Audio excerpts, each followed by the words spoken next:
feel the blood creeping up from the heathens. Got will, got fight, got pride, got reason. If they wanna go eat, then you know I'm gonna feed. Acontece, tá? É com quase todo mundo.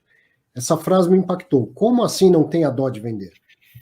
Quando se valorizar, mesmo para quem compra pensando em renda passiva, visto que é impossível saber se sobe mais ou se vai começar a cair, Washington, mesmo para quem compra visando renda passiva. Vai chegar um momento que vai ficar óbvio para você o desaforo que estão pagando pelas cotas do fundo imobiliário. Certo? O Kinea, eu já vi ele sendo negociado com 60% de ágio sobre o patrimônio. Não, o BC é famoso, né, Arthur? O BC é então nem se fala, 2 vezes o patrimônio de um fundo de fundos. Aí, meu caro, não tenha dó de vender para quem não tem dó de perder dinheiro.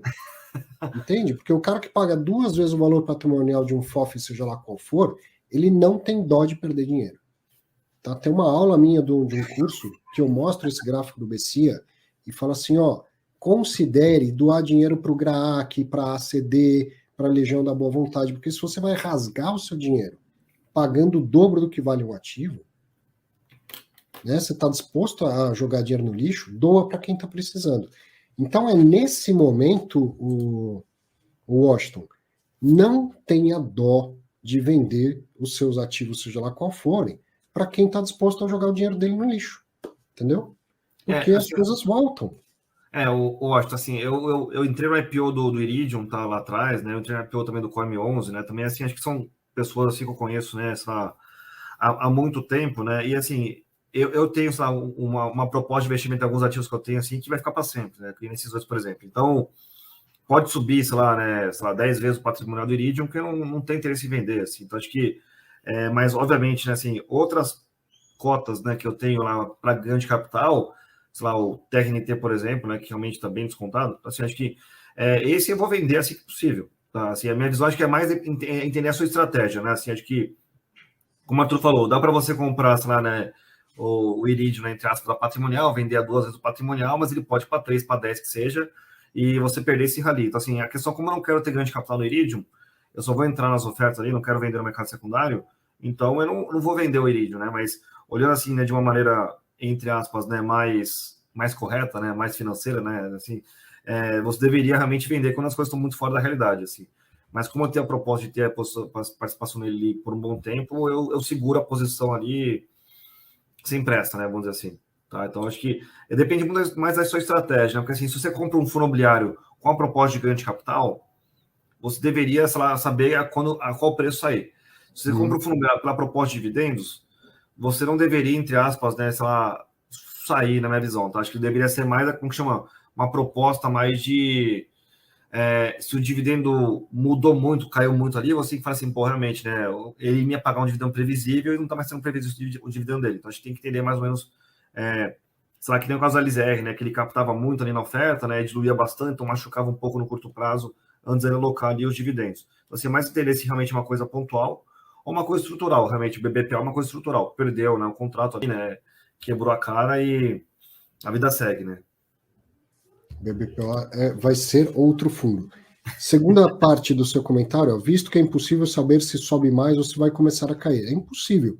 Assim como se eu falo agora, compra bons fundos de tijolo porque tá barato, mas é impossível saber se vai cair mais ou quanto tempo vai demorar para subir, tá? Então, em relação a isso, venda, você não precisa vender toda a sua posição. E olha que legal que a opinião do Losnak foi diferente da minha, e isso é mercado, tá? Eu vendi 1/3 da minha posição de fundos imobiliários em janeiro de 2020. Não porque eu sabia da pandemia, porque eu sabia que em dezembro de 2009 aquilo tudo estava muito errado, aqueles fundos, muito errados. Por que eu não vendi tudo? Porque eu não sou um gênio, porque poderia subir mais, porque eu não quero ficar sem renda de fundo imobiliário. Tá? Então eu vendi 1/3. E aí compara com uma situação muito similar que é o do HGRU, que todo mundo elogiou aqui as vendas. Essa última venda gerou 20 centavos de rendimento por cota. E a manutenção do imóvel gerava 0,04, certo? Divide um pela outra. Quantos meses ele antecipou de renda com essa venda? Porque ele vendeu por um preço que, do ponto de vista financeiro, é um desaforo. Pagar aquele preço naquele imóvel é um desaforo do ponto de vista financeiro. No mercado imobiliário, a gente já falou que não, cada um sabe o que faz com o seu dinheiro, tá? Mas se alguém está disposto a pagar 60% de ágio sobre o patrimônio do KNRI, eu vendo sem dó, sem dó. E eu estou no lucro que, óbvio, se eu estiver vendendo com bom lucro também, eu estou antecipando tantos meses de rendimento que depois eu recompro. Então, digamos que eu consegui antecipar 20 meses de rendimento. Tem 20 meses para esse negócio cair e eu recomprar. Tá? Porque vai cair. Vai cair. Dinheiro não aceita desaforo, nem numa ponta, nem na outra. Nem quando está muito caro, nem quando está muito barato. Agora, o timing, a gente nunca sabe, e eu acho uma perda de tempo a gente tentar saber. Tá? Assim, venda sem dó e vende uma parte, não precisa vender tudo. Fala, eu vendi, né, que toda a minha posição de hectare, acho que em agosto do ano passado. Eu falei, olha, realmente estava assim, acho que com aquela mistura, né, de equity e dívida no mesmo projeto, né, fiquei um pouco incomodado, eu saí, né. E isso continua subindo. Então, assim, né, continua pagando dívida no gordo, etc. Então, assim, fica realmente com aquela dor ali de, porra, né, vendi no timing errado, né, mas depois ele voltou bastante, né, depois ele subiu de volta. Você acha que a questão, na minha visão, é mais, assim, você ter conforto com a tua estratégia de investimento do que você querer acertar, né, comprando na low, né, do ativo e comprar na high do ativo. Assim, eu acho que isso, né, é impossível. Assim, é fácil olhar para trás e falar, né, por quem comprou como chama? No dia 20 de março, lá, tipo, na low lá da bolsa ali, né, ganhou dinheiro, mas você acha que o ponto, na minha visão, é ter conforto com o que você está fazendo. Quando você não tem mais conforto, alguma coisa está errada, né? E às vezes a solução realmente é zerar ali, né, a sua posição. Então, assim, acho que se você não tem uma estratégia, né, é bom ter uma estratégia de investimento. Né? Então, acho que, sei lá, ganhar 10% ao ano, ter tantos reais por mês aí de dividendo ali dos fundos imobiliários, só tem que ter uma estratégia ali. E eu acho que, assim, você vai entendendo por que a estratégia foi atingida ou por que ela não foi atingida. Né? São pontos importantes de ter esse feedback, não é só ter um sonho no começo, né? Mas realmente, acho que a minha visão, assim, eu já fiz, né, algumas compras ali, né, algumas vendas ali, que eu fiquei me lamentando depois, mas é a vida, né? Então, assim, você aprende a lidar com o mercado, né? O mercado não sobe depois de você comprar e também não cai logo depois de você vender, né? Então, às vezes, o mercado ele vai em direções que você não gostaria, né? Bom, eu sempre falo que evitar pagar caro, certo? E você comprar um bom fundo com bons ativos de boa gestão, você vai ter bons resultados, principalmente no longo prazo, desde que você evite pagar caro. Tá? Tem uma carta, não é uma carta, é um artigo do Núcleo de Real Estate, vou jogar lá no meu Telegram, do professor João da Rocha Lima Júnior, falando muito sobre isso. Tá? Quem pagou muito caro no passado, especialmente naquela onda otimista de 2012, quem comprou imóvel muito caro, não adianta que não vai retornar, né? O dinheiro não retorna. E aí, então, o que é o pensamento contrário disso?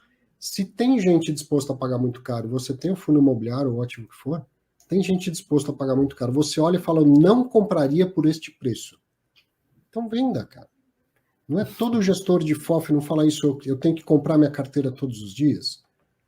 Se tem um fundo que está na minha carteira que eu não compraria mais, então deveria vender. Se você não compraria mais porque o preço está muito alto, venda porque o preço vai voltar, não tem, dinheiro não aceita desaforo. E aí, então,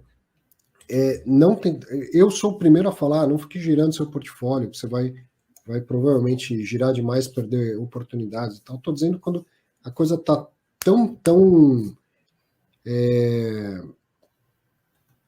desaforada que não dá para não aproveitar aquela situação, entendeu? E aí venda uma parte. Olha aqui, ó, o investidor sênior está dizendo que também ficou impactado com a frase, não faz sentido para ele.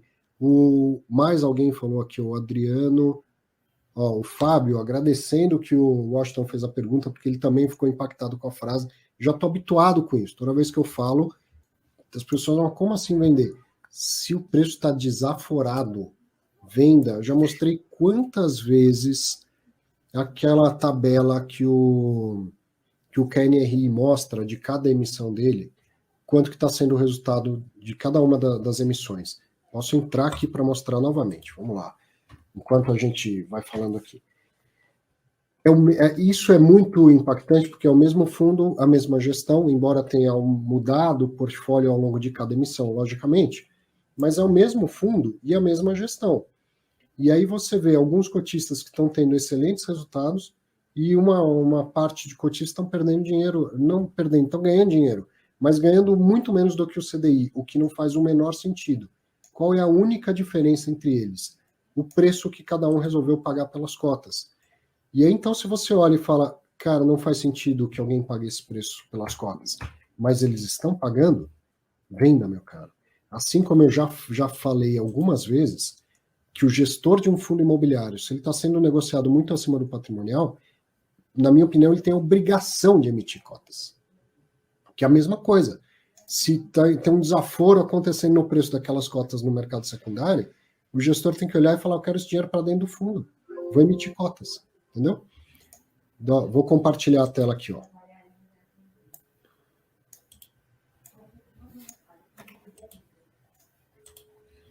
Ó, site do Quineia, deixa eu ver como que tá aparecendo aqui. Acho que dá para ver bem, né? KNRI, primeira emissão dele, segunda emissão, terceira, quarta, quinta emissão e tudo mais. Aí ele vai mostrando qual foi o valor da emissão, quanto que variou a cota, quanto que é a rentabilidade só com a renda distribuída, rentabilidade total, as duas coisas, e quanto que está dando em relação ao CDI. Então, ó, quem entrou na primeira emissão lá em 2010 está ganhando 133% do CDI, 10 anos, puta, resultado sensacional. Na segunda emissão, o cara está ganhando 120% do CDI, tá ótimo. Na terceira, 107%. Puta, não tá aquelas coisas, mas tá acima do CDI. Na quarta emissão, quem entrou tá ganhando 60% do CDI. Não dá para assumir risco de graça, tá? Qual é a diferença? É o mesmo fundo e a mesma gestão. Qual é a diferença? O preço que cada um resolveu pagar aqui, ó. E esta quarta emissão, que acabou em horas, eu conheço gente que era gerente do Itaú Personalité, tá? Foi em 2013, o mercado estava bombando, em poucas horas a emissão foi toda tomada. Quem comprou aí pagou, se não me engano, 1,4% do patrimonial. 40% de ágio acima do que valia o patrimônio do fundo. Nada justifica, gente. Nada justifica. Então, aí tinha um desaforo. Eu acho que o Carlos tinha obrigação de fazer essa emissão. Obrigação de fazer essa emissão. E se eu tivesse cotas nessa época, eu teria vendido. Certo? Porque estava caro demais. Assim como vendi no começo de 2020, provavelmente vendi KNRI também, não lembro de cabeça, só olhando minhas anotações, mas vendi vários fundos. Tá? Então, se está caro demais, venda. Fala, acho um ponto importante falar, né, que realmente, né, dá para ver, entre aspas, né, que é meio que o bull market, né, assim, né, que 2019, 2017, assim, né, então, quando o mercado está muito propício para fazer as emissões ali, né, está muito, assim, né, tá muito demandante ali, né, se você mergulha no bear market logo depois, que a gente está vivendo agora, né, então acho que você sofre muito, né, como se fosse em 2010, né, que já fosse lá 12 anos, né, você viveu vários ciclos, né, imobiliários, então, no net, assim, a conta, né, entre aspas, ali do KNRI, né, ele tem um risco maior que o CDI, então ele paga mais que o CDI, né, a conta fecha, Isso. né, mas realmente quando você pega alguns pontos do ciclo, a conta não necessariamente fecha, mas realmente você pode ver assim que no longo prazo as coisas, né, no KNRI deram certo, mas Exato. esse acho que é um ponto bom também para discutir, assim, né, que então, é bom saber o momento do ciclo para entrar, né.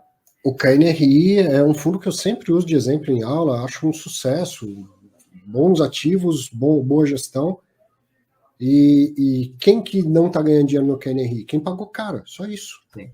Não adianta pagar caro, não adianta pagar 300 mil reais por um Corolla.